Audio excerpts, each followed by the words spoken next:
Senior Men's Soccer from Queen's Athletic Field on TV7, your community sports channel. I'm Bob Segsworth, doing your play-by-play this evening in this match between Team Toyota and Croatia Adria. And I'll be joined in a moment, I hope, to provide color by Chris Smith. The officials for this evening's game are Strečko Bublo in the middle. He'll be acting as referee, and Angelo Anselmo and Gojko Markic are our two linesmen. This is an important game for Team Toyota because if they win this game, they can clinch first place in the league. We're underway, and Ilya Pradanovic with the ball out on the far wing for Perticu into touch, and it's picked up by number 11. That's David Mildenberger. He plays it back to Scarcelloni. Robert Scarcelloni with the ball on the throw-in, and Di Giacomo Antonio comes forward in the middle, plays it back to Nicolluci. Looking for Cerri on the far wing, looking for the cross. Cerri can't control it, and it goes over the goal line, and we're looking at a goal kick awarded to Croatia Adria. The keeper for Croatia Adria is Jashu Morzewski, and he's had actually an excellent season. One game earlier in the season, he was credited with virtually single-handedly keeping Croatia in the game until they managed to pull it out. As we're underway again, the ball's moved forward. The linesman signals an offside against Team Toyota, and we'll have a free kick awarded to Croatia Adria.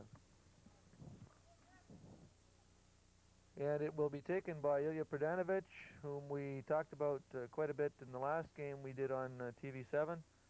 Ilya is one of the older players in the senior league, and he plays the sweeper position for Croatia.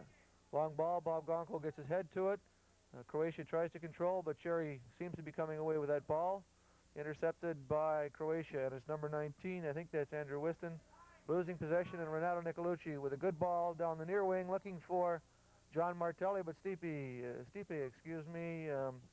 is there for Croatia, moves it forward. Walsh looking for Cerri, but Pradanovic cuts that ball out nicely, and Scarcelloni heads the ball down, but Kashlaf is there for Croatia Adria. Jarvenpaa trying to control that ball, heads it forward. Walsh is there and plays it back to keeper Sav D'Agostino. No problem there for keeper D'Agostino, and we'll have a long clearance. Looking for Cerri. Cerri cuts that ball down to Nicolluci. Nicolluci looking for support. Plays it back to Bob Gonko. Gonko looking for Martelli. Good ball through. Cerri loses possession. And Palladino tried to control there. But a good ball down the wing. But again, up for this game is Doser Winnick, whom we haven't seen too often for Team Toyota. He's played for them in the Ontario Cup contest in Elliott Lake not too long ago. Another very experienced player in senior soccer in Sudbury, and it's good to see Bill back out, playing in the back four for Team Toyota. Throw in to be taken by John Walsh for Team Toyota. And he clears it, throws it in to Sav D'Agostino, the keeper, back out to Walsh. Walsh is looking for support, trying to make that pass. Misses Palladino, but Nicolluci is there, and Walsh maintains possession up the line, looking for Cerri, but Stipe clears it,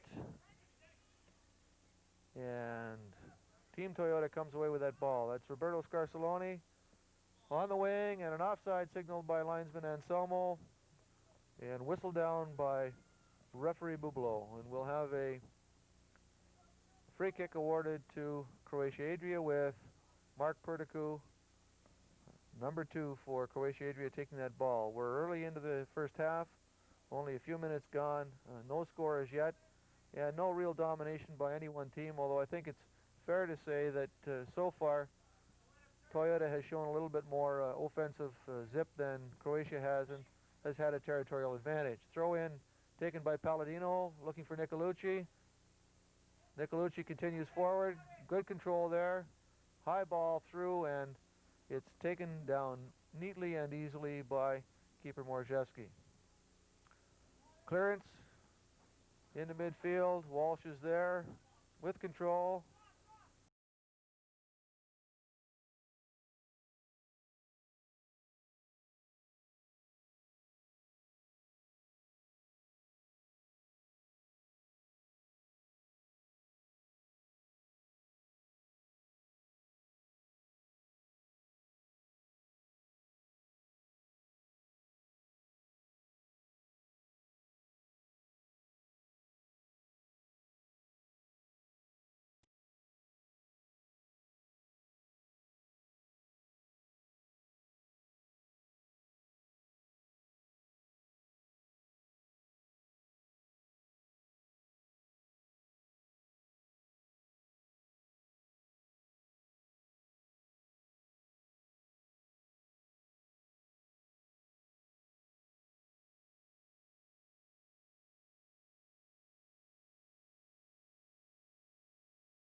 as good as it can get on Queens this year. I think those are the kind of conditions they're Yes, playing on. it's a lovely night for soccer. It's nice and cool. Well, it's a lovely night to be playing soccer. I'm not so sure it's the night to be a spectator. Yes. But Brdanovic, the ball's whistled down there on a handball by referee Bubalo, and we're looking at a free kick awarded to Team Toyota. Nicolluci pushes that ball out on the far wing. That's Scarcelloni with the ball. Scarcelloni into DiGiacomo. DiGiacomo looking for Martelli. Morzewski off his line quickly, covers that ball up well, and clears. But Walsh controls for Team Toyota. Riston intervenes. Jacobs, Gottlob, there challenged from behind by Renato Nicolluci and whistled down by our referee for this evening. That's Strechko Bubalo. Number 9 here for Croatian Adria, Jacobs. He's turning into quite a nice player now. They only signed him recently in the season, and he's quite an intelligent player with the ball. On that free kick, looking for the head of Jarvenpaa. Managed to control. That's number 13 trying to move through Sean Rogers, but no luck, and Sab D'Agostino with the ball for Team Toyota. Chris, are there two different styles of play here by the two teams, or do they play pretty much a similar style all the way through? No, there are different sorts of styles. The Team Toyota team is a power sort of game with experienced players and big in physical size, whereas the Croatian team is a young team and depend more on speed and enthusiasm for a number of their players. In terms of both play possession type soccer, or is there one tend to use long ball more than the other? Any differences in terms of tactics? No, the experience of Team Toyota allows them to play more possession than Croatian Adria will. The Adria team will be more inclined to scramble. All right, as we build here, it's Cerri with a long shot, well wide of the net, not much power behind it, and we'll be looking at a goal kick awarded to Croatia Adria. I noticed in this game that at least one additional veteran for Croatia Adria has made his appearance, and that's Stipe, who seems to me was quite a star at one stage in senior soccer in Sudbury. Yes, Stipe's, I think this is his first game of the season, actually, but he's quite an experienced player, a good player, and he'll help them a lot this evening. All right, we have a handball there called against Marino DiGiacomo, and a free kick awarded to Croatia Adria, and it will be taken, it appears, by Ilya Brdanovic. No, it's taken by number 18, that's Algedi. Back to Brdanovic. Over to Stipe. Stipe looking for Jacobs on the near wing. Challenged by Walsh. Moves into the middle for Brdanovic, but cleared into touch by Mario Cerri, and a throw-in awarded to Croatia Adria. Chris, a number of the players for Croatia that I noticed have come up through the ranks in minor soccer in Sudbury. A number of them I can remember playing for the Voyageurs as Martelli breaks in. Martelli makes the pass into Cerri. Cerri with the ball, takes the shot off Martelli and cleared away by Kashlaf. An opportunity there, but perhaps a little bit too much touching of the ball and not enough taking the shot when the opportunity arose. Croatia, now you mentioned there the younger players coming up. Croatian Adria have 3 or 4 players who came up through the ranks of the Sudbury House League, which kind of indicates that the Sudbury House League is doing a good job. Well, it's nice to see. The other thing is it's nice to see that the better players with the interest and the drive have someplace else to go than simply recreational soccer. And obviously that's the kind of thing we want to build in Sudbury, is a pyramid where you've got a big recreational base and you can develop at the competitive level even further, and then hopefully we can get to representative teams or all-star teams, and with the kind of coaching and so on that requires, so that we can really be competitive on a provincial basis once again. Again, talking about the teams, the strength of the teams, I believe that Team Toyota have a number of 2 or 3 Bantam players up tonight. Well, I noticed that David Mildenberger's come up from the Hawks, and Michael Timpano, I think, is dressed but not playing right now, and Menenghetti is there as well, but not on the field. And it may hurt Team Toyota this evening, because this is an important game for Team Toyota. They're fighting for first place with the Italia Flyers, and every point they have now is important for their team. But the Bantam players they've brought up are good players, but they still are missing some of their veteran players. Well, they have at least one suspension that I'm aware of, and that's Mario D'Agostino. Yes. And Rob McTaggart has a little difficulty with his work schedule in making it as Cerri breaks forward on the near wing, looking for the cross into the box, and it looks like it's off Kashlaf and into over the goal line, so we'll have a corner kick awarded to Team Toyota.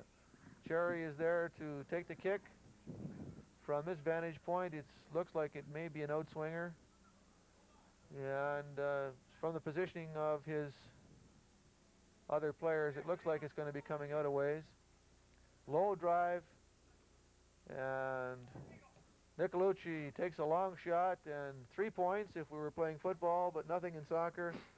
Very high, well over the net. And again, we've talked about this in some of the other games,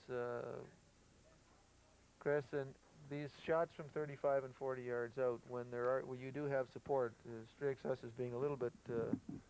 There are other things more positive things you could be doing with the ball. That's Jacobs with the ball there now. He's quite good, this fellow. Okay, Jacobs into the middle. Nice touch forward to Gottlob. Gottlob over here to Riston. Lack of concentration there and miss-hit the ball into touch. And here with the refreshments for about the fourth game in a row is Danny Gallo, Sudbury's favorite trainer, and certainly ours. Thanks very much, Danny. Thanks, Dan. And on a night like tonight, we can use some of this. All right, as play resumes, we have Gottlob moving it over to Pradanovic. Pradanovic with some space, looking for some support to Perdicu. Mark Perdicu moving forward for Croatia Adria. He's got some space, looking for the cross. Gottlob had it for a moment and lost it, and it's cleared into touch, and we'll have a throw-in awarded to Croatia Adria.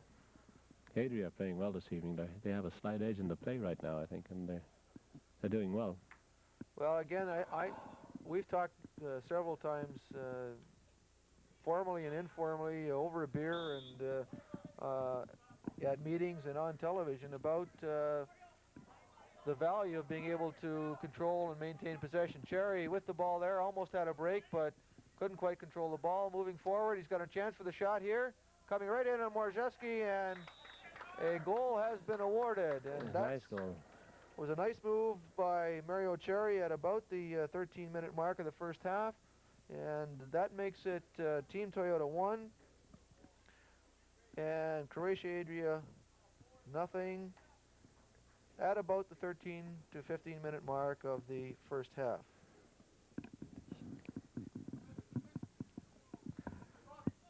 And we have the coach of 3 of the players for Team Toyota tonight watching the sidelines. That's Armando Corsi, who doesn't miss too many of these games, and again is one of the people who helps to make soccer in Sudbury click.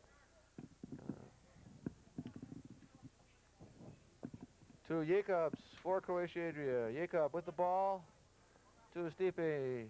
Stipe challenged successfully by Walsh, but the ball goes into touch and a throw in. And whistled down by referee Bubalo, and a free kick awarded to Croatia Adria. Now, one of the things that I'm really impressed with is the youth of the Croatia team, and we have at least one other team like that this year, and that's the Nickel City team. And I think while we may be missing a junior league, which would certainly be helpful in Sudbury, to have this many young players of considerable caliber playing bodes well for the future, Chris. Well, a junior league comprised of under 18 players would be great, and hopefully in the coming 87 season we will have that. Well, it's not the best to see under 16 players and bantam players going straight up into senior. Their physical size isn't good enough, you know, for that type of game. Well, that's right, and the other thing is that what we've noticed with the seniors was John Walsh makes a lovely move there to get some space into the middle, is that the seniors tend to play quite a physical style of soccer, yes. And again, if you get into that, people who aren't used to it may not enjoy the game as much and decide that there are other things they can do. And I think some sort of transition that a junior league would provide would be very helpful in that regard. Oh yes, it certainly would, and it would improve the caliber of soccer immensely in Sudbury by giving the kids that extra 2 years in under 18 soccer.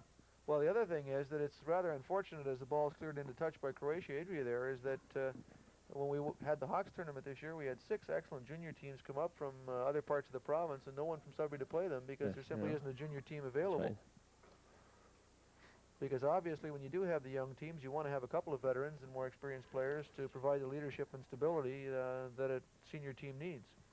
That's true.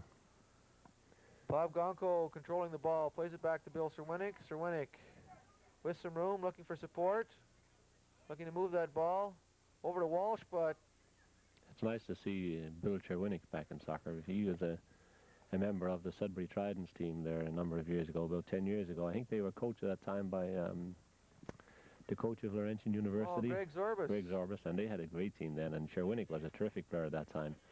Now he's pretty ancient for the game right now, but he's still playing well, and it's nice to see him out in the field.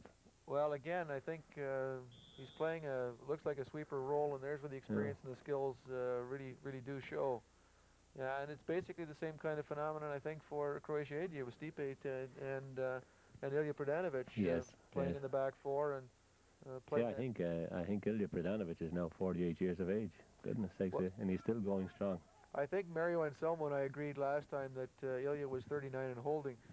Jacobs with an opportunity there for the cross, but a good challenge by Walsh, and it's called for a goal kick.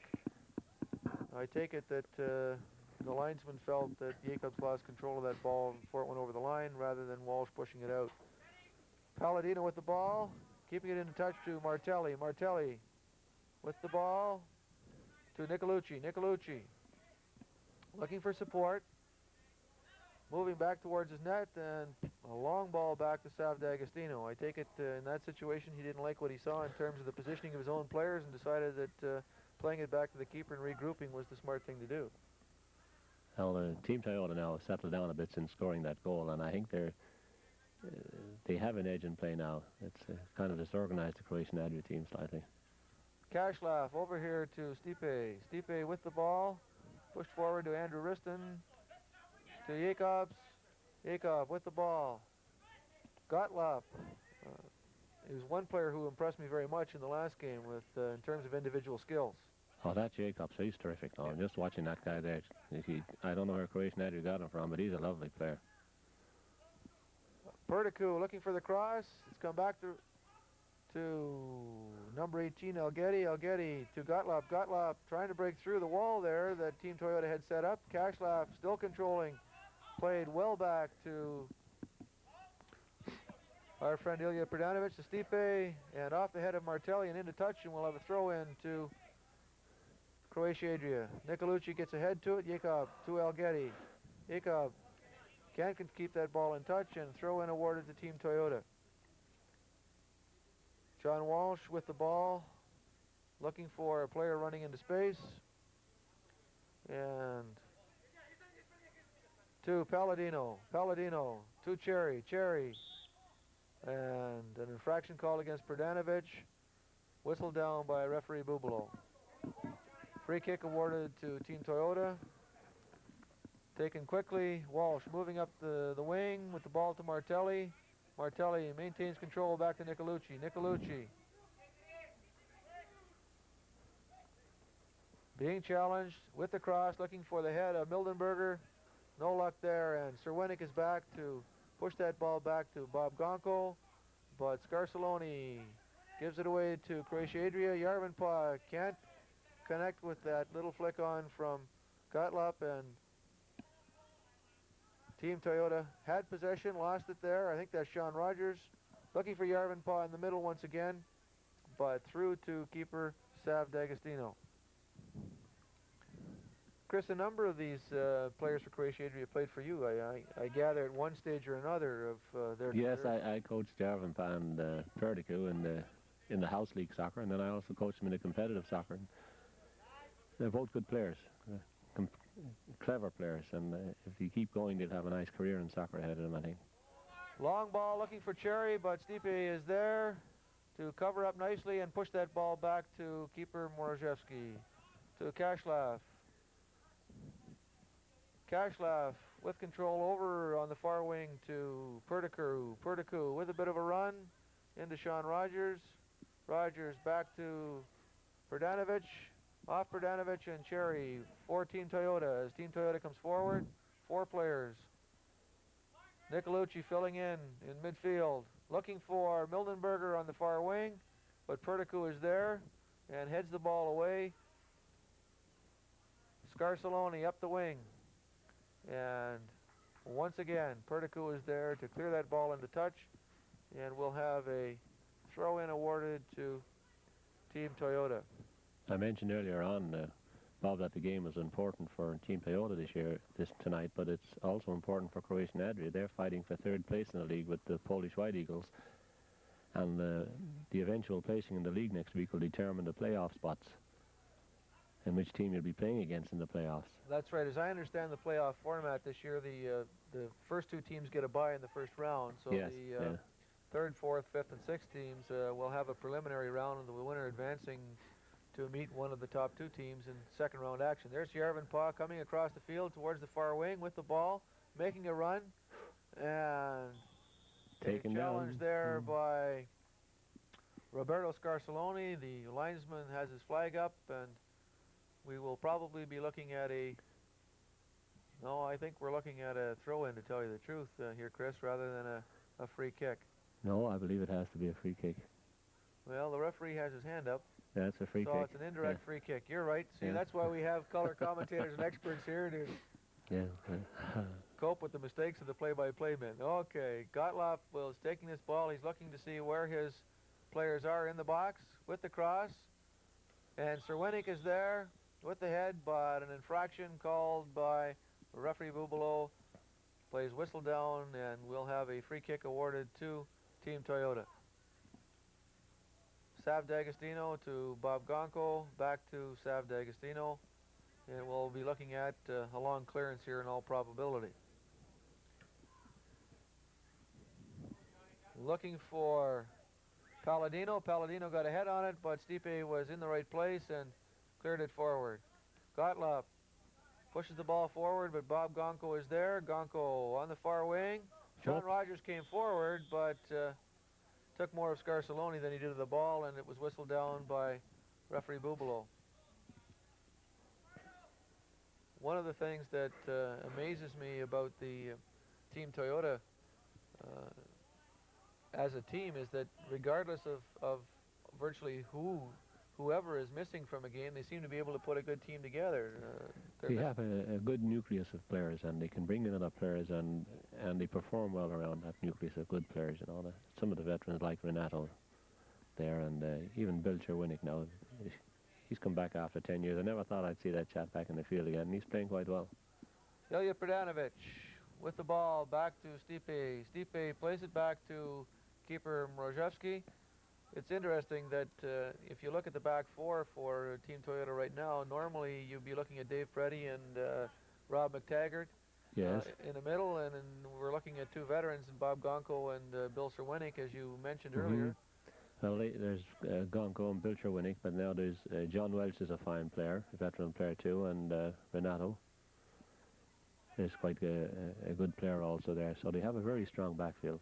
Then Walsh with the cross, but no one there for Team Toyota, and into touch. One of the other things I've noticed that this game, as compared to the last one that we did on TV for Croatia Adria, is number 8 for Croatia, Kashlav. I think the last game he was playing midfield, but I see he's been pushed back to a fullback position. What position does he normally play, Chris? Ahmed is a player who's capable of playing anywhere actually in the field. He's a very clever player, and he was actually the player coach through all the summer months while Stipe Malkovic was away, and he's an excellent coach. He can read a game very well, and he can play just about anywhere. So they have him kind of a sweeper midfielder, you know, depending on the state of play in the game. So he's the type of player that will come forward if the situation warrants it. All right, Di Giacomo run off the ball there successfully by Sean Rogers, but into touch and a throw into Team Toyota. Robert Scarcelloni coming forward to take it for Team Toyota. Throw in to Di Giacomo. Di Giacomo with the cross, looking for Palladino, but controlled. Stipe looking for Riston, but Walsh is there and intercepts. John Walsh coming forward with the nice through ball to Cerri. Turned and took the shot with the left foot, but well wide of the net, and no real problem there for Croatia Adria. Croatia and Adria aren't getting the ball and near enough to Jacobs there on the left wing. He's their star player, I think, this new guy, Jacobs, and they're not getting the ball to him enough. And again, would you see him trying to beat the man down the wing, or every time he gets the ball, he's opening up the play and he's doing useful things with it. So I think if Croatia and Adria can try and get that ball to him more, they'll do better. All right, from keeper Morzewski, but Cerwinick is there to Nicolluci, looking for support on the near wing, but no one there, and into touch. That's Stipe Malkovic for Croatia Adria to Pradanovic. Pradanovic to Jacobs. Jacobs, nice touch, lovely touch to Algetti. Algetti with the ball, pushes it forward, chested down by Bob Gonko. Gonko loses possession to Algetti, but Nicolluci is there to recover for Team Toyota. Palladino. Palladino moving across to David Mildenberger. Mildenberger challenged by Perticu, but keeps the ball and touches it back to Giacomo Antonio, but the ball goes into touch, and we're looking at another Team Toyota throw-in. Certainly the last 10 minutes or so, as you said, Chris, since the last goal, we've been really looking at a territorial advantage to Team Toyota. Yes, it's settled them down. Bob Gonko moving forward. The referee signals play on. Looking for the head of Martelli, but Riston is there. Jacobs challenged by Walsh. Walsh comes away with that ball, moving into the middle of the box. Makes a move. And off Kashlaf and cleared by Andrew Riston. Algetti with the ball. Touches it for Jacobs. Jacobs maintains control of that ball. Pushes it to Algetti. A lovely ball through there. Algetti. 3 Team Toyota players around him. A little bit too long, but he did have support. Bill Cerwinick looking for Mildenberger on the far wing. Into touch, and we have a throw-in awarded to Croatia Adria. 2 nice passes by Jacobs on that run. He's a terrific player, that fella. Just terrific. He has a lovely touch, clean touch with the ball. He's able to get rid of it and put a very good pass, you know, very fast. Well, obviously he has both the skills and the intelligence to play the game well. Robert Scarcelloni with the throw-in for Team Toyota. Mark Perticu is there. Perticu mishits that ball. Mildenberger trying to make the cross into Martelli. Martelli with the ball, plays it back to Nicolluci. Another long shot from 20-25 yards out, well wide of the net. I sometimes wonder if, given the condition of the field in front of the goal area, if they aren't just trying to hit the ball as hard as they can on the ground and hope it bounces on some of the mounds of dirt or whatever and fools the keeper. That's a good point, too. The field is rough, there's no doubt. Well, I know a couple of players have complained about the condition of the field, and at least one player I know probably isn't playing for Polish White Eagles largely because of the field, and that's young Stephen Pyatt. All right, the ball goes into touch there. He hurt his knee earlier in the season, came back and was running backwards and hit one of those divot areas of bare turf, and that's it for the season, it looks like, for Stephen. Riston heads the ball into touch, and we're looking at a throw-in there for Team Toyota, which will be taken by John Walsh. Walsh, Nicolluci's making a run, but it goes to Martelli, and whistled down on a throw-in infraction, which should not be happening in senior year soccer. We've seen too much of that this year, and again another throw-in infraction whistled by referee Bublo. Walsh throws into Cerri. Cerri loses control, and it's Pradanovic challenged by Giacomo Antonio, and we have a free kick awarded to Croatia Adria. The referee is not happy with the spot from which that kick was taken and insists it be taken behind the midfield stripe. Gonko pushes that ball forward, looking for Giacomo Antonio, but it's cleared away, and I think that Sean Rogers tried to make the pass to Gottlieb, but no success. Robert Scarcelloni coming forward to John Martelli. Cerri in the middle, trying to get around, gets around one player, tries to take the shot well wide of the net. And this time he used the right foot on that shot, Chris. And Yes. That's one thing. It really is a delight to see. There may be one-footed players like Maradona, but they're once in a lifetime. And if you can find players that can That's play with both yeah, feet, yeah. Oh, yeah, it's a great asset. You'd be able to use both feet. and particularly unless you can find a lot of naturally left-footed players, it must make it a little bit difficult coaching when uh, 9 of the 11 players or 10 of the 11 players on your Oh, team right are footed. naturally right-footed. Yes, yes. Sean Rogers challenged from behind, but maintains possession, pushes the ball forward looking for Algetti, but Bob Gonko is there and puts it into touch. Throw in to Team Toyota.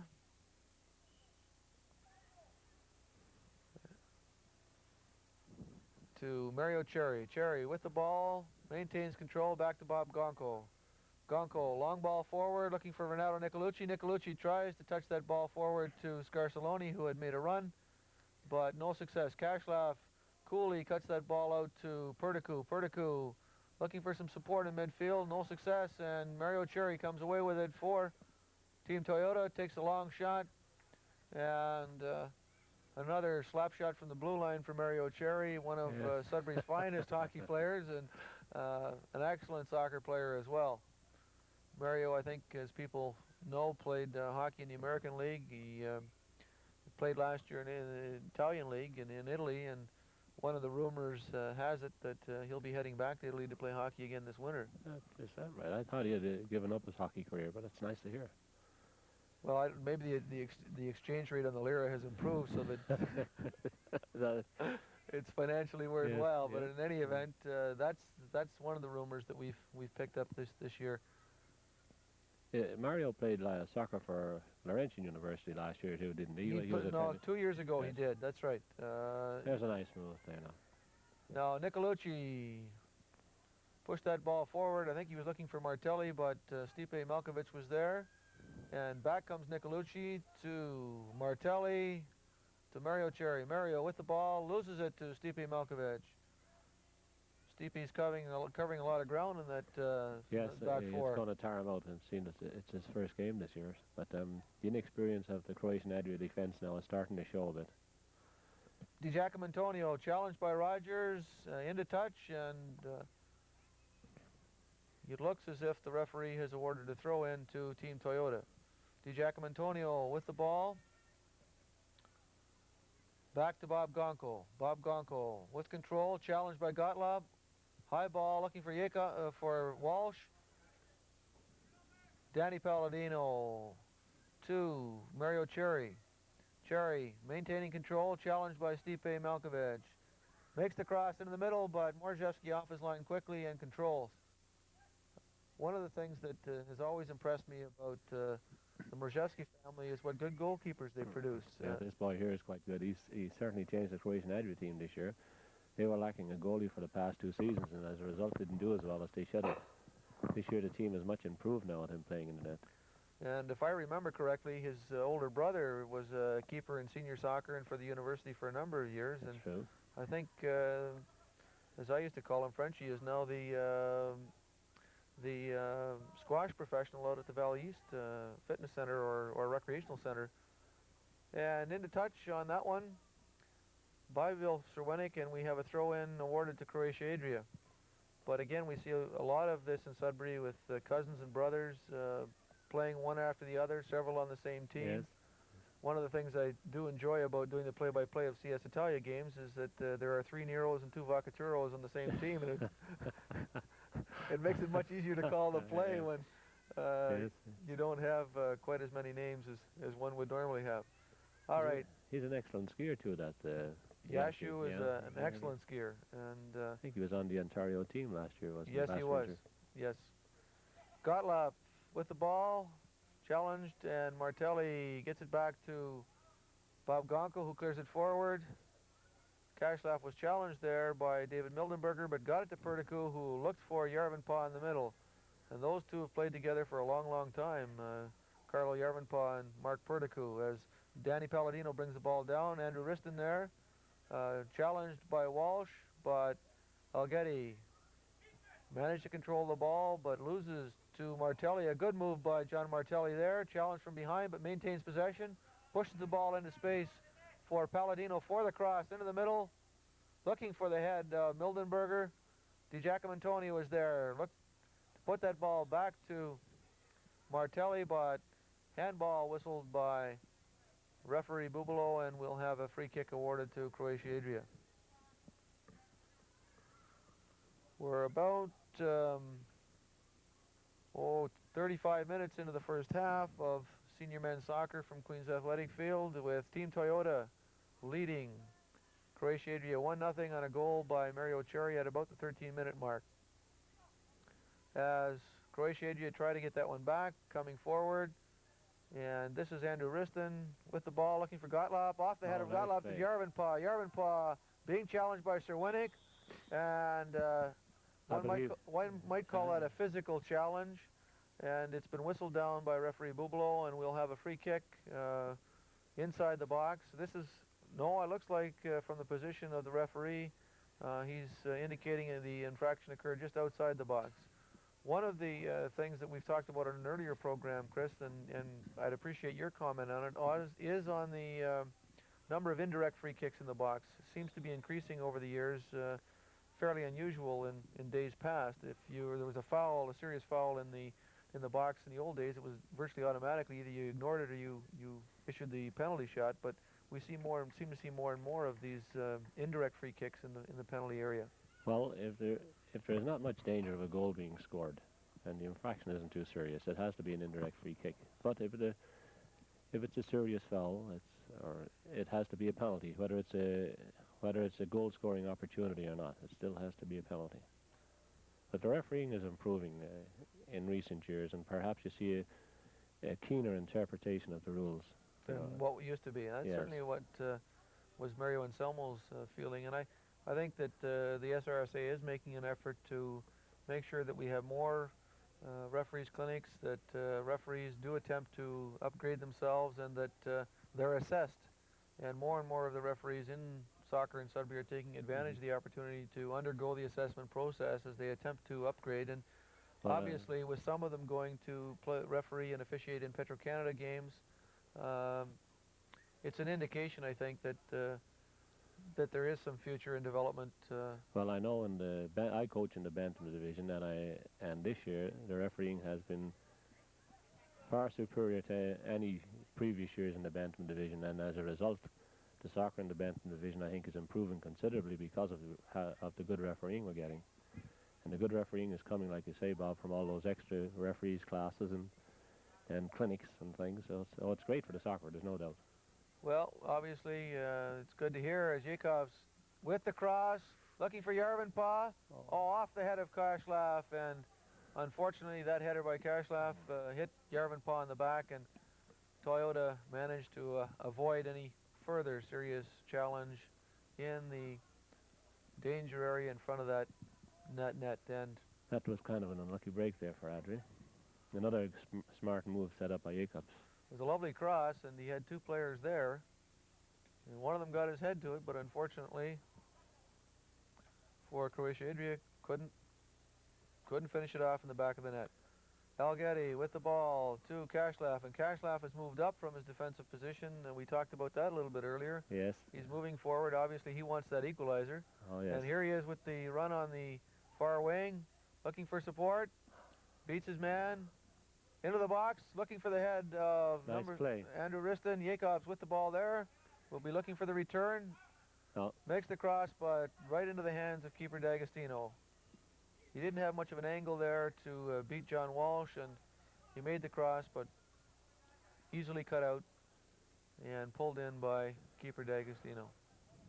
It's turning into a good game now. The Adria are putting some pressure now on the Team Toyota. That's some nice moves there. Well, I noticed that with Kashlaf coming forward, they're leaving three men back, which may leave them a little bit exposed, and you run that danger. But on the other hand, if you don't press, you're never going to be able to equalize. So Adria have now moved Malkovic in as a sweeper, and he's playing behind Predanovic. Predanovic now is called a centre half, and Malkovic is staying back just as a clean-up man. All right, we've got Bob Gonco with the ball to DiGiacomo to Mario Cerri. Cerri with the ball through, looking for DiGiacomo on the far wing, but it's into touch, and we'll have a throw in to Croatia Adria to be taken by Mark Perdicu. We've had a few substitutions while we've been chatting here. I noticed that Peter Roman has come on for Croatia Adria.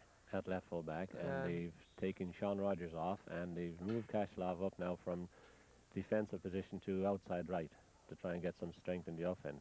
And in addition, Michael Timpano has come on, I think, for Team Toyota, and David Mildenberger is taking a break. Timpano now is another one of the Bantam players we brought up for this evening's game. To Kashlov, headed down, looking for Algetti, but into touch, and another throw-in awarded to Team Toyota. DiGiacomo to Cerri. Cerri back to Scarsoloni. Scarsoloni with the long ball looking for Martelli. Martelli with control, taking his time, looking for support. Back to DiGiacomo. DiGiacomo with the ball on the far wing to Cerri. Cerri with the cross. Nicolluci is there. Heads the ball well wide and over the goal line, and we'll have a goal kick awarded to Croatia Adria. We're going to be losing a number of these players, I guess, to various universities in the next week or so. I think John Martelli is heading down to University of Toronto to play. John Walsh has been the starting fullback, right fullback for Laurentian University for a couple of years, and he'll be back at Laurentian in a week or so. And I think Marino DiGiacomo is going to be going to Laurentian this year as well. And I'm hoping that as soccer develops in Sudbury and in Northern Ontario generally, we're going to see more and more Northern players playing for Laurentian University. Yes. And there's Renato Nicolluci with a good ball over on the near wing. Palladino gets by Peter Roman, but Stipe is there to control and push that ball forward, looking for Karlo Jarvenpaa, but it's into touch. And again, there's that sweeper being able to see the field of play and with experience cut that ball out and make sure there's no danger. That was Timpano. Timpano to Martelli. Martelli plays it back to Robert Scarsoloni. Scarsoloni mishits that ball, and Croatia Adria moves forward very effectively. Kashlov, on a poor pass there, and Walsh is there to cut that ball out in midfield. Pushes it forward, looking for Martelli, but again, Stipe is there, looking for the head of Gottlob. DiGiacomo can't really control, and Kashlov does control for Croatia Adria. Play on, says the referee. And Kashlov with that ball. Cerwenik comes out on the challenge, and it's whistled down. And we'll have a free kick awarded to Croatia Adria. An opportunity here for a set play, Chris, I would think. Yes, I enjoy watching Bill Cerwenik out here again. He's still playing quite well, you know, for a veteran of his man of his years. Well, there's a number of us 29-year-old people who are still involved in soccer, Chris. 29? I don't think he's 29-year-old, is he? Well, I wasn't just including him. There's people like yourself and myself who are still involved in soccer, and it's nice to see. And certainly we're seeing more of the individuals who played senior soccer in the last 10 or so years, now that their children are getting of age, are getting back into it. And Mario Anselmo coaching, a number of people like that, and that's good to see, because obviously they got something out of the sport. It's nice to see them getting things back, giving something back to the sport. Yes. The other thing is that with people like Mario and Vince Pinella and several others, that they obviously have the knowledge and the skills that some of us people who never played the game as youngsters don't have, and so I think they're the kind of people that can really help in improving the coaching in this community. Well, I believe Vince Pinella and Angelo D'Agostino and all that, I think they're all back coaching squirt teams for the Italian Flyers Club and having a great time, I think.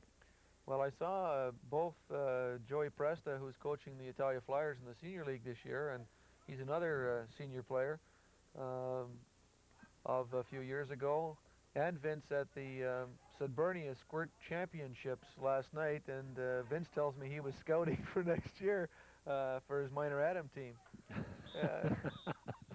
And that's halftime, signaled by referee Bubalo, and at halftime it's Team Toyota 1, Croatia Adria no score, on a goal at the 13-minute mark by Mario Cerri. We'll be back with more action in senior men's soccer from Queen's Athletic Field on TV7 after this short break.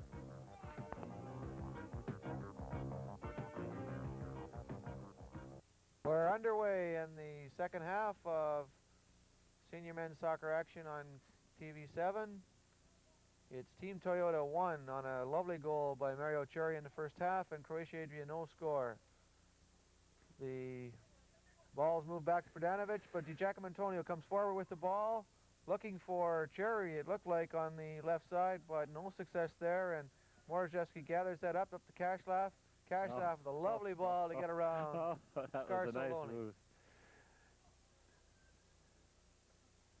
Gino Pachito was in for Team Toyota with a nice pass to Cerri, a good shot, but keeper Morzewski is on the spot, makes the save, and Pachito to John Walsh. Walsh controlling that ball, shielding it nicely, and pushes it back to Bob Gonco. Gonco into Renato Nicolluci. Nicolluci with that ball, long ball down the far wing, looking for Walsh, who had come forward from his fullback position. Pachito to Nicolluci, this time over on the near wing for DiGiacomo Antonio, but Perticu is there, and off DiGiacomo Antonio and into touch, and Perticu will be taking the throw in for Croatia Adria. That was a lovely just exhibition of skill by Kashlaf as he headed that ball over Scarcelloni and went around him. Kashlaf's a very clever player. All right, this is Michael Timpano, who came up from the Bantam team, the Sudbury Hawks, Rainbow Concrete Hawks, and is playing for Team Toyota this evening, pushing that ball through, but once again, keeper Morzewski gets control, makes the clearance. Bob Gonco is there, heads it to DiGiacomo Antonio. One touch over to Gino Pachito, the playing coach of Team Toyota. And Pachito maintaining control, shielding that ball. Pushing it back, but Kashlaf is there. Little challenge from behind. The referee says play on, and Bob Gonco with the ball for Team Toyota. On the wing, but Gottlob is there to Kashlaf. Kashlaf coming through. Three Croatia Adria players basically all together and whistled down on the linesman's flag. And we've got handball against Team Toyota. Handball against Team Toyota. Just outside the penalty area, so it's dangerous. We've got an opportunity here for a direct kick. That is to say he can shoot right on net, doesn't have to go in off anyone. Algetti with what looked like an attempt to find the head of Karlo Jarvenpaa, but rather a poor effort, I think, Chris. Yes. Well, it was certainly wide of the net, and keeper Sav D'Agostino has got the ball, and it looks as if Team Toyota will be away with another goal kick. And as we just begin, we're only a minute or two into the second half of this senior men's soccer game, and as Chris has pointed out, this game is important to both teams. Croatia Adria fighting for third place, and Team Toyota wanting to assure itself of a first place finish in the regular season. Gottlob challenged from behind by DiGiacomo Antonio and whistled down quickly by referee Bubalo.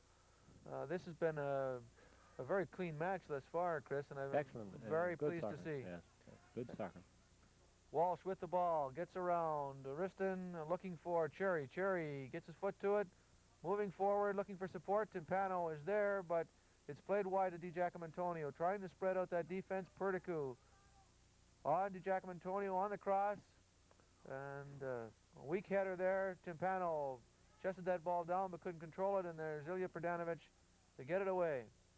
Gottlob with the ball and a long clearance to relieve the Team Toyota pressure, and Team Toyota, it looks like, has decided that it would like another goal, but Croatia Adria on the counterattack. There's Jacobs, whom Chris has talked about several times. The two lovely moves to beat defenders and the shot, but Sav D'Agostino is there. Nice play. Nice play all the way around. He beat two defenders, took a good shot, but Sav D'Agostino had positioned himself well. As we have Team Toyota coming back, this is Michael Timpano with the shot, and couldn't get through to make the contact that he needed to put it in the back of the net. And Danny Gallo is once again here with the second half refreshments, and thanks again, Danny. We certainly appreciate it. Croatia Adria loses control, and John Walsh with the ball for Team Toyota pushes it into the middle to Renato Nicolluci. Nicolluci with the ball. Lovely ball on the far wing. I think that's young Palladino. Crossed it outside. A clear handball there. I think that's by number 12, Stipe Malkovich. And referee Bubalo has signaled a penalty shot I don't think there was much doubt about that one, Chris. He really didn't have much choice in calling that. No, I think Stevie still thought he was playing in the net. He forgot himself for a moment. He gave away a penalty with no danger threatening at all. So we're here on the, as we're looking at a penalty shot to be taken, it looks like by Mario Cerri. And no, it looks like Renato Nicolluci setting that ball up. You'll see all the players outside the 18-yard box. Nicolluci with the shot, lovely low shot on the near side, and we have a goal awarded to Team Toyota, and that makes the score Team Toyota 2 and Croatia Adria no score. So we're about 3 minutes into the second half, excuse me, and Renato Nicolluci with the goal. So as we go into the startup of play once again on the kickoff, it looks like a Team Toyota substitution, and we have Nick D'Agostino coming in for Team Toyota. And we're underway. Jarvenpaa with the ball, plays it back to Berdanovic. Berdanovic to Andrew Riston. Riston with that ball to Algetti. Number 14, Bob Gonko, has control of that ball, and we're away. And Sav D'Agostino has control.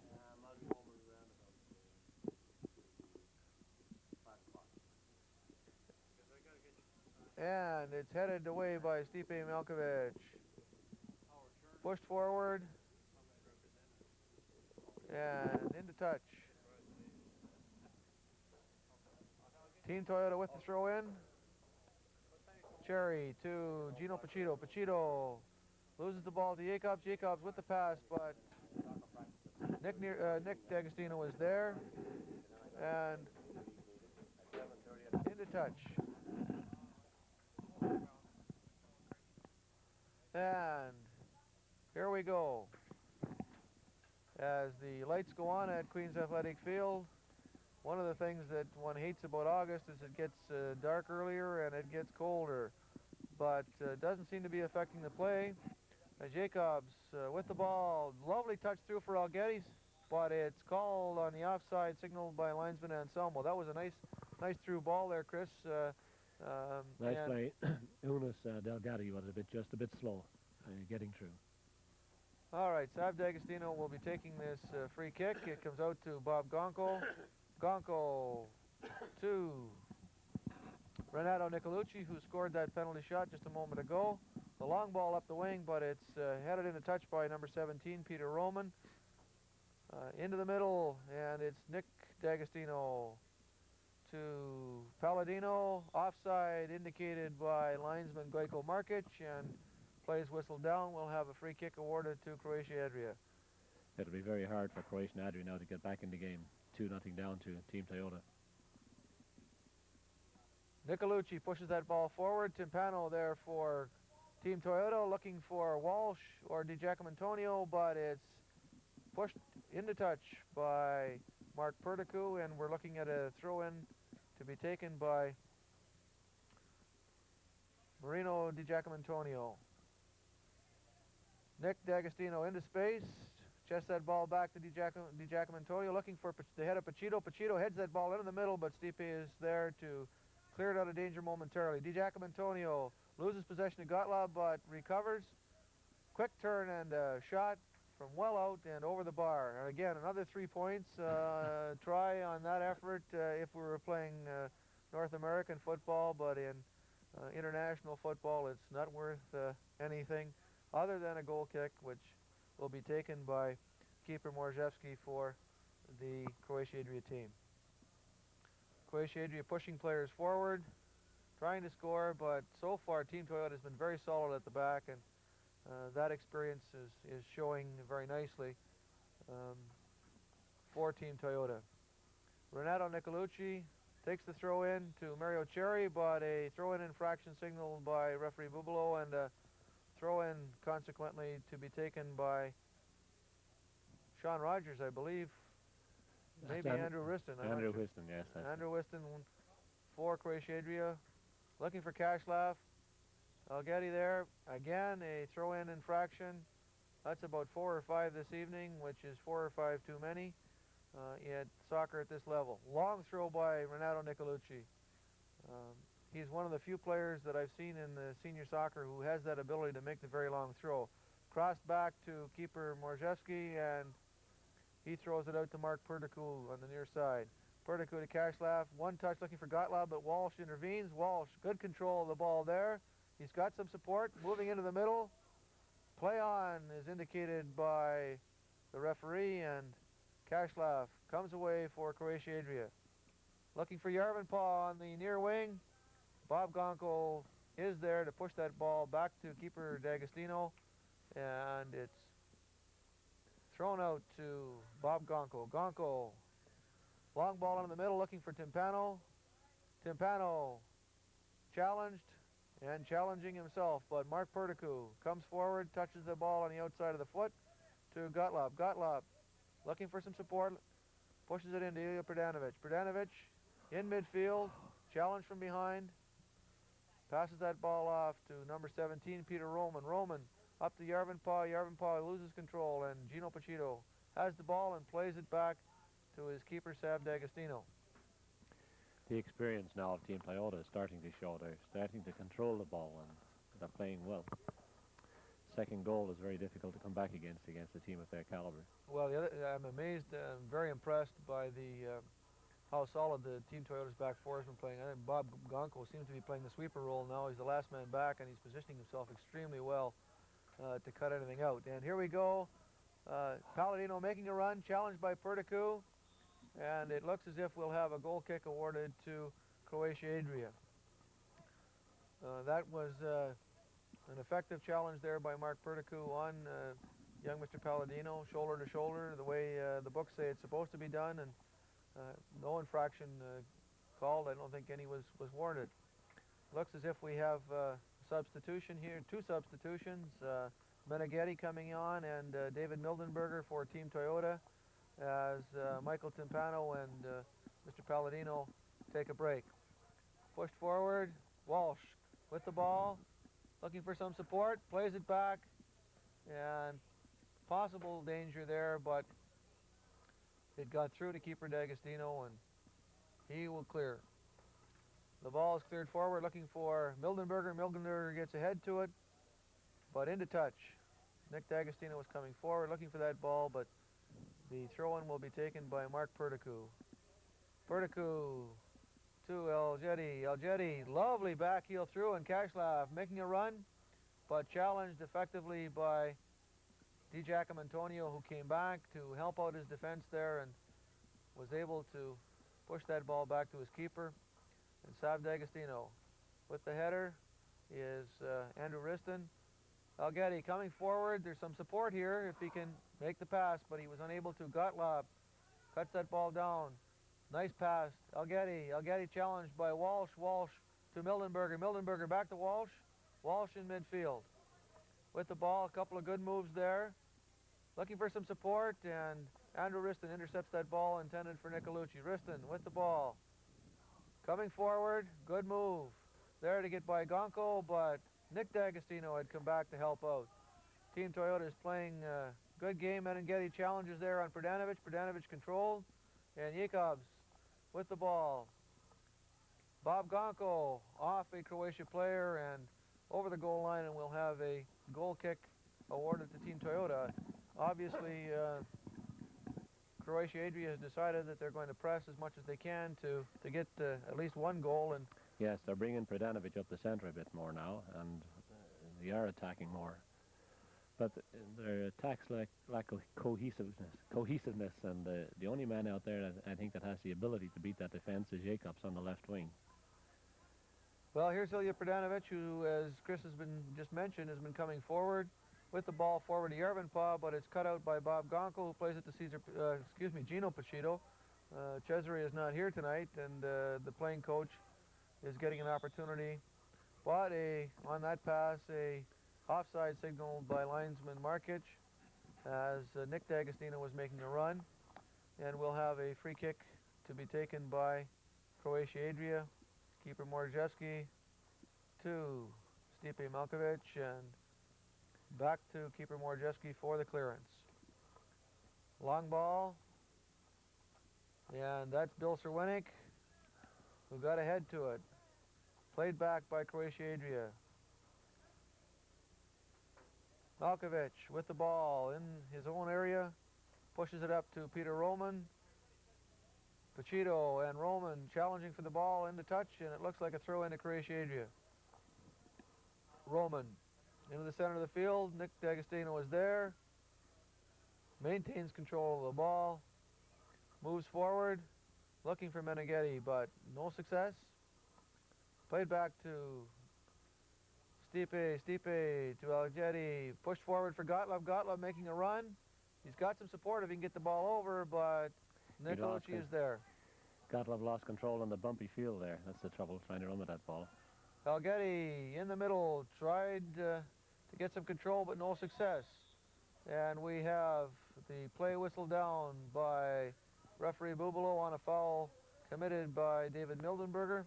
Gottlieb takes the free kick quickly to Kashlav. Kashlav being challenged by Walsh.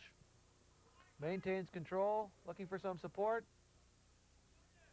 Plays it back to Gottlieb, who loses control, and here we go with Berdanovic on the wing to Jacobs. This is the kind of nice play nice that pass, Chris was talking about earlier. Into the box, off the head of Karlo Jarvenpaa, and a beautiful goal.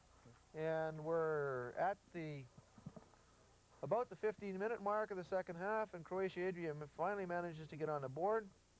An excellent goal, though, Bob. Excellent goal. They finally isolated Jacobs on the left wing, got the ball to him, and he put in a perfect cross and a nice head by Jarvenpaa. And a nice goal. And brings them back into the game now. That's going to be a terrific finish. Well, it's nice to see, and two young players, and again, it's a textbook kind of play. You can draw them all day like that on the black.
On a very frequent basis, and there's no reason that a city this size can't have more fields.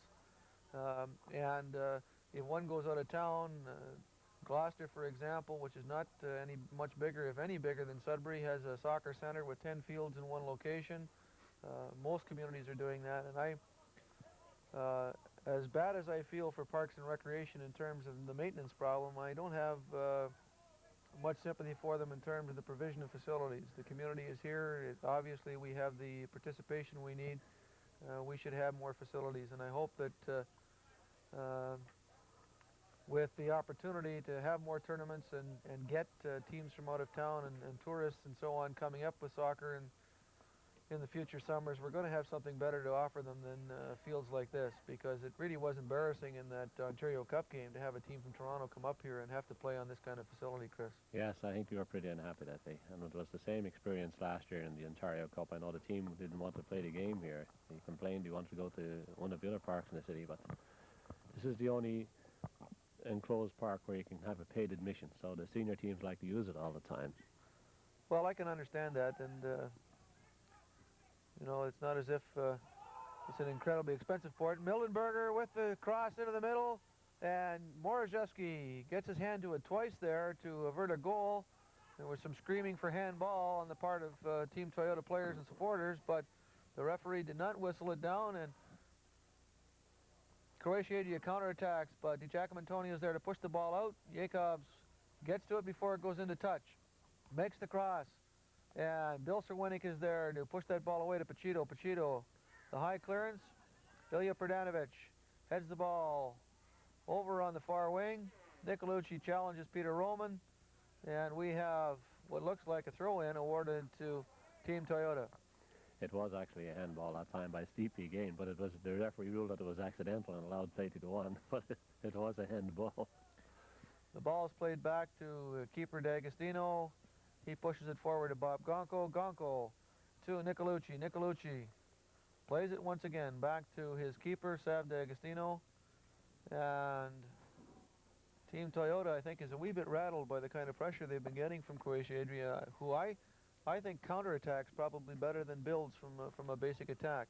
Yes, they have some speed on their wings and in the center with Jarvenpaa, and they're doing well. But the experience of Team Toyota there allowed them to take the ball back to their goalie and slow down the game a piece.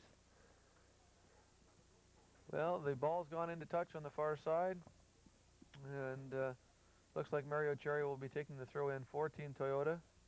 Looking for someone to come into space, and Gino Pachito does. Pachito with the ball coming forward. Little touch there. Good turn by Meneghetti, and a nice shot, but keeper Morzhevsky is there, covers extremely well. Clearance by Morzhevsky. Off of Croatia head to Kashlav. Kashlav to Perdicu, who's coming forward. Perdicu looking for Jarvenpaa. Jarvenpaa with the ball. Touches it back to Kashlav. Kashlav being challenged by David Mildenberger. Looking for Elgeti. Elgeti with a head, but Bill Cerwinick is there to control that ball as Sav D'Agostino comes off his line. And Jarvenpaa was running onto that ball. It was a good move, but it's a good thing that keeper D'Agostino moved as quickly as he did coming off his line. A good save by D'Agostino there. A lot of courage there to go down to that ball. Perdicu with the ball, heads it down, looking for Gottlob. Gottlob into touch, and a Team Toyota throw-in. I think you're seeing Sudbury Soccer at its best this evening. This is an enjoyable game. Well, it's nice to see. There haven't been too many whistles. We haven't seen any red or yellow cards. It's been soccer the way soccer is supposed to be played, skill and tactics and strategy and effort rather than brute force. And there's Mario Cerri making a turn. Oh, and again, the ball was bouncing on a rough patch. He made the shot, and just wide of the net. Had I think he been able to connect very well. Keeper Morzhevsky had committed himself. There was a fair bit of net there available, but all that happens is it goes wide, and a goal kick to Croatia Adria, which was headed into touch by Bill Cerwinick.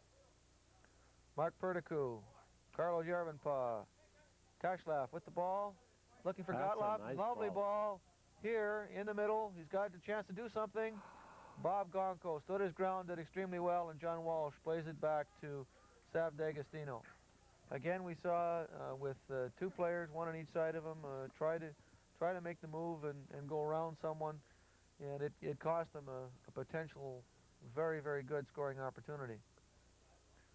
Gottlob on the near wing, pushes it forward to Kashlav. Kashlav, lovely move to get around Walsh once again, but Nick D'Agostino is there to recover for Team Toyota.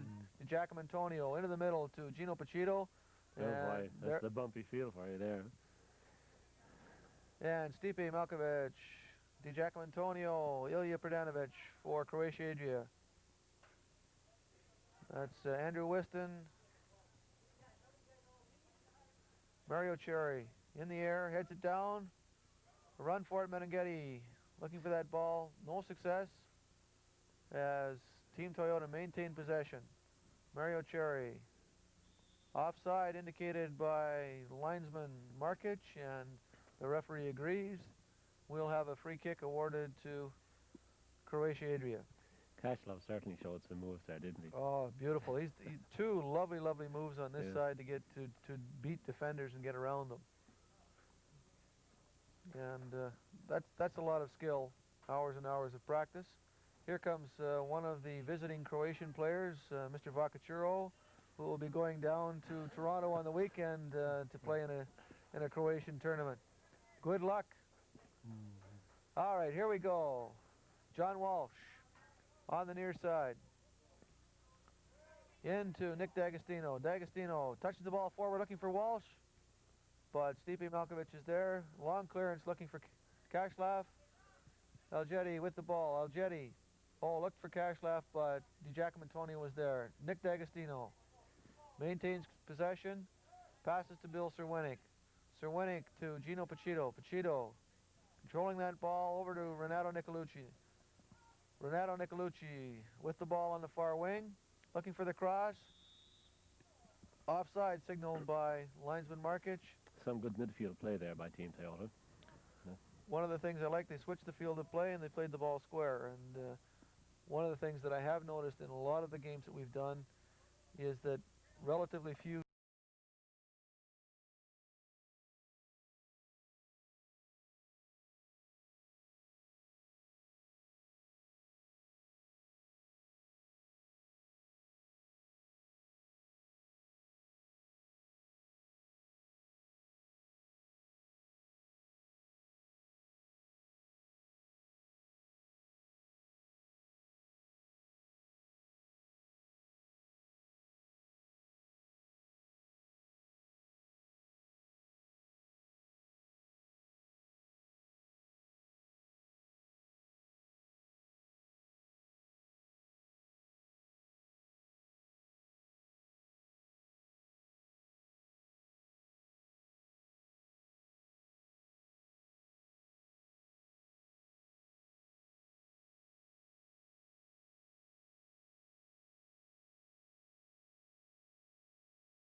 the weak pass forward looking for Mario Cerri, and Ilya Pradanovic moves the ball into the middle of the field, over on the side, and not much control there. Andrew Whiston pushes the ball forward looking for Jarvenpaa. Jarvenpaa gets ahead to it. Pradanovic heads it over to Whiston. Whiston, nice touch there for Jarvenpaa, and a lovely volley. Good try, good try. That's extremely, for those who have never tried to do that, that is extremely difficult to do. Yes. And it was on the net, but a little high. But nonetheless, some sustained pressure there, 30 seconds or more of action in near the Team Toyota goal by Croatia Adria. Obviously, playing against these experienced players hasn't put them off their game because they've come back extremely well after being down 2-0. And it's 2-1 right now for Team Toyota as Croatia continues to come forward. Kashlav with the ball on the near wing with the cross, and there's another case of one can only think it's got to be field conditions. As the keeper backpedaled to get onto his line to deal with that cross, he just slipped and fell, and Sav D'Agostino was on the ground. And excuse me, had that cross been on the net, it would have been a goal. Yes, it was in the net, yes. That was funny watching Dag trying to retain his balance there. All right, after that incident, I think we're going to, what we should do is go back to City Council again on behalf of soccer to talk about facilities and take highlights of these. That's a good point, Paul. Of these games and show what it does to inhibit quality soccer. In any event, we have Croatia Adria once again coming forward. Gottlob to Kashlav on this wing. He had a good chance last time, challenged by Walsh. Oops. And that's certainly a difficult tackle there. John Walsh did not get his foot to the ball, brought Kashlav down fairly heavily and properly whistled down by referee Strechko Bubalo, and we'll have a free kick to Croatia Adria taken by Gottlob, number 15. Looking for the head of one of his players, Stipe Malkovich with the touch, and it's a goal. It's a tie game. We're looking at half an hour into the second half, 30-minute mark. there's that experience on Croatia Adria coming forward. Stipe Malkovic coming forward, getting a foot to it. I think that was Unas Algadi that put the finishing touch on it. We're going to give it to one of the young guys instead of the old fellas. Okay, Algadi, we'll give Algadi the ball, the goal. I'll defer to your expertise and better vision. And in any event, it's now a tie game, 2-2. Well, the team, it was a nice goal, but Team Toyota their defense let the ball bounce, and you can't afford to let that ball bounce in the penalty area, and it was immediately put in the net. So. Well, Scarcelloni to Nicolluci, and I think so now Team Toyota has made the changes. It's really got its starting lineup back in there, and they're obviously going to press for a goal because they want this win badly to ensure themselves a first place in the league. Pacheco on the far wing with the cross. I think at the moment now, Team Toyota are tied with Italia Flyers for first place. I believe that's the situation. Now they have to get, they would love to get 2 points from this game. The 1 point from this game for Team Toyota would be, it's a loss for them actually. Well, certainly based on what we've seen, if one were to have made a prediction at the beginning of this game, one would have expected that Team Toyota would win. And based on the last outing that Croatia had that we televised, one would have thought that Team Toyota would have won quite handily. But Croatia Adria is playing a much better game than they did the last time, and they've showed a great deal of courage. They're playing very good. And, it's an excellent soccer game. It's not a physical game, but it's a very good, entertaining game. And Team Toyota have allowed Croatia Adria to come into the game more by playing that type of soccer. Well, here we go with Jacobs with the ball, making a move into midfield to Gottlob. Gottlob, lovely move there to get by Nicolluci. Forward to Jarvenpaa, challenged from behind by Cerwinnik, but Croatia controls, and Jacobs on the far wing. Jacob with the cross into the middle, looking for the... Oh! Algadi made a dive with his hand. It was a good try. He tried to do a Maradona to put it in the net with his hand. Well, no credit there for Croatia Adria as it's whistled down, and we've got a free kick awarded to Team Toyota. But again, they're coming forward. They're counterattacking well, and a nice cross there once again by number 9, Jacob with the ball out to the wing, and there's Bill Cerwinnik to get ahead to it. Mario Cerri into Renato Nicolluci. Nicolluci with the ball. And again, the footing, it appears in the middle of the field. It looked as if he had control of the ball, and feet went out from under him. And I'm a little concerned because Renato did have a fairly serious injury. Yes, we thought he was going to be out for the season. And yes, he's limping now on that. He has a bad left knee, and he's starting to limp slightly. We're looking at a throw-in to be taken by Croatia Adria. I think that's Andrew Riston over there with the ball. Looking for his players to run into space, plays it out to Gottlob. Gottlob is challenged by Nicolluci, but gets the ball forward, and Bill Cerwinnik is there to clear. Peter Roman. The pattern of the game now has changed. The Adria team is putting pressure on Team Toyota, and maybe I spoke too soon now. Well, again, we've seen the counter-attacking style, yes. and well done there by, I think that's Stipe Malkovic once again, to push that ball into touch for Croatia as Team Toyota come back quickly on the counter-attack, and we'll have a throw-in for Team Toyota here. But in the last couple of minutes, certainly, I think between the first and second goal, certainly Croatia has carried the play to Team Toyota rather than the other way around. Well, now, if Croatia and Adria get a point out of tonight's game, they'd be quite happy with that point too, because, like I say, they're fighting for third place in the league, and that will determine their playoff positions. Long throw-in by Renato Nicolluci, controlled by Toyota. Nicolluci once again with the cross, and cut out quite nicely by Croatia Adria. There's Jacobs with the ball, pushing it into touch, and we'll have a Team Toyota throw-in. And it's amazing that a month ago we wouldn't have been even thinking of turning the lights on, and we very much need them this evening. So I guess the soccer season is coming to a close in the not-too-distant future. Mother Nature is trying to tell us. Yes. A goal kick awarded here, and keeper Morzewski with the ball. Pushed forward looking for Gottlob, but Pachito was there. However, Kashlav controls, looking for Jacobs. Nice try there, but to maintain possession, but Nicolluci pushes that ball high. I think that's Nick D'Agostino on the far wing. With the ball coming forward, good burst of speed, and pushed. One would have saw it a little too far over the goal line, and we'll have a goal kick to Croatia Adria. Once again, keeper Morzewski will have an opportunity to move the ball downfield on this goal kick. Again, looking for Gottlob, but Pachito is there, gets ahead to it. Martelli trying to put, trouble here, but keeper Morzewski bravely and quickly off his line to cut that ball out as Nick D'Agostino came forward. And Croatian Adria player put the ball back, almost cost the team there. But a good save, like you say, by the goalie. All right, here we go with Kashlav on the near side with the ball, looking for, I suspect he figured Gottlob was going to continue the run, but Team Toyota got control, but back once again to Kashlav, looking for Jacobs on the far side.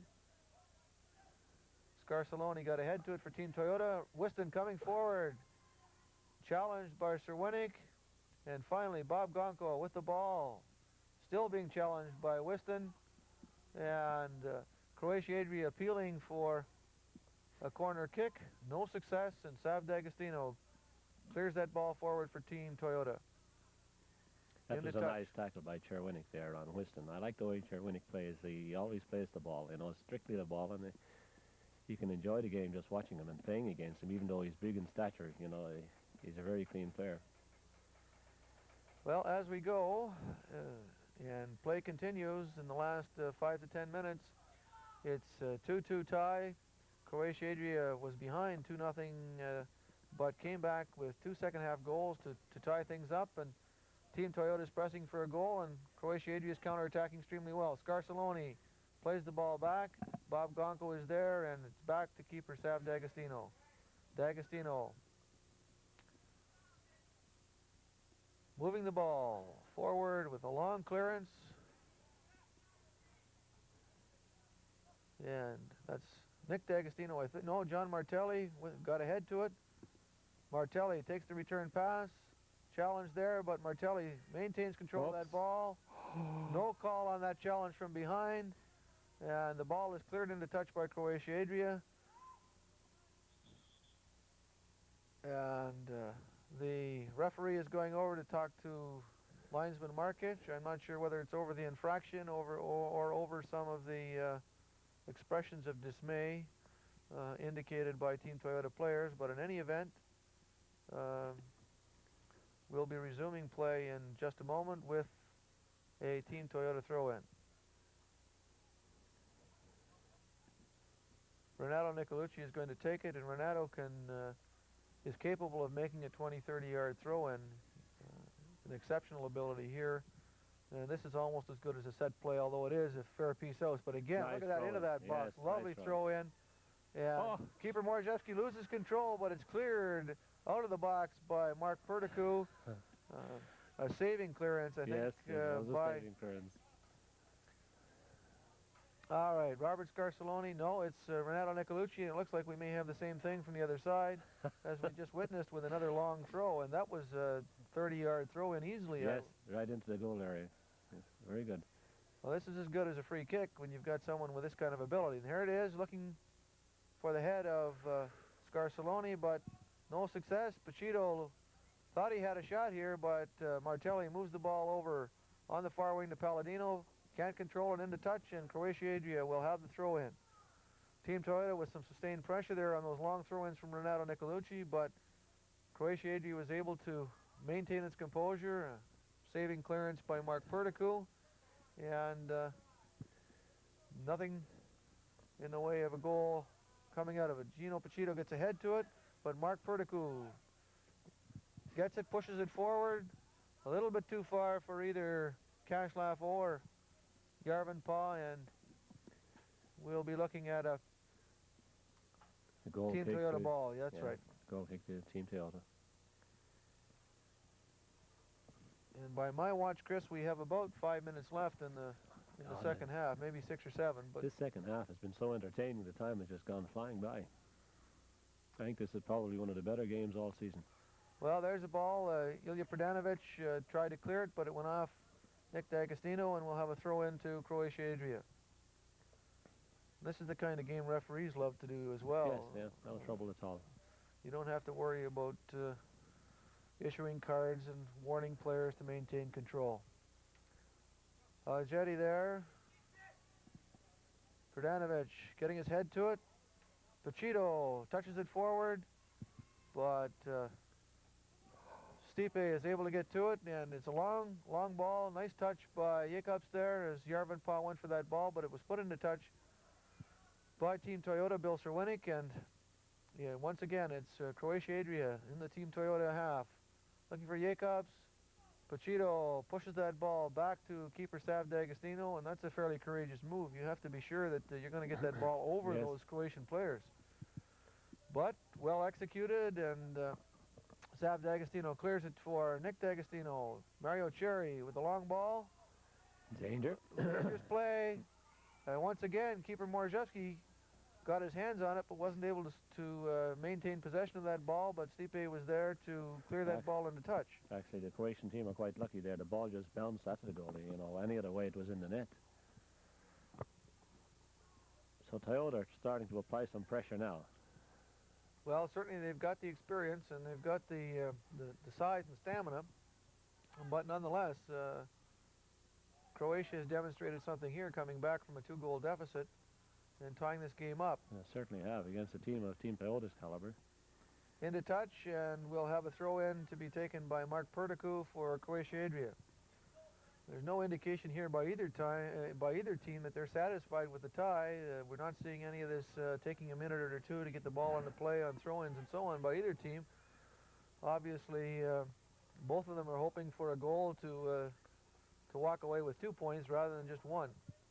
Nicolluci and Riston there going for that ball. Riston with the ball to Jarvenpaa. Jarvenpaa trying to control. Good ball. Lovely ball.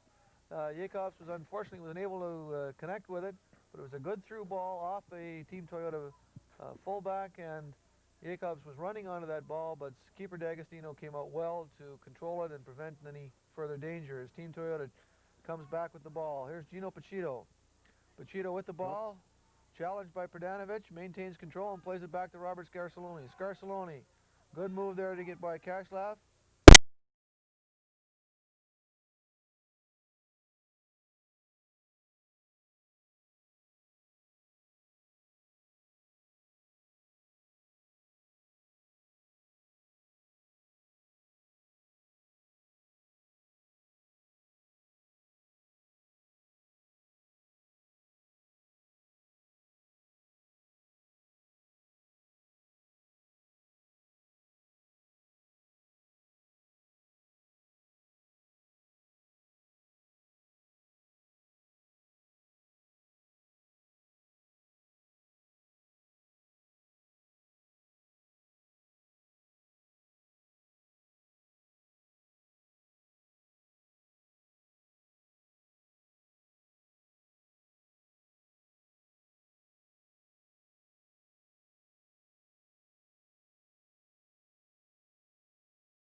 Again, bad bounce on the ground. Pachito, 14 Toyota, looking for Nick D'Agostino, challenged by Gottlob. Gottlob pushes that ball back to his keeper, Morzewski, and Morzewski throws that ball out in the far wing for George Carlos. Carlos moving forward, poor control there. The ball's into touch, and we're looking at a Team Toyota throw-in. It will be taken by Bob Gonko, and we have to apologize to Bob Gonko. I've been calling him Gallo for about half the season. finally got it straightened away, and I hope his wife is going to talk to me at the end of the season. And cleared into touch over the goal line, and a corner kick awarded to Team Toyota. That was number 17, Peter Roman, clearing the ball out of danger for Croatia Adria. And taking this corner kick will be Nicolluci for Team Toyota. We had thought earlier in the season that Nicolluci was going to be out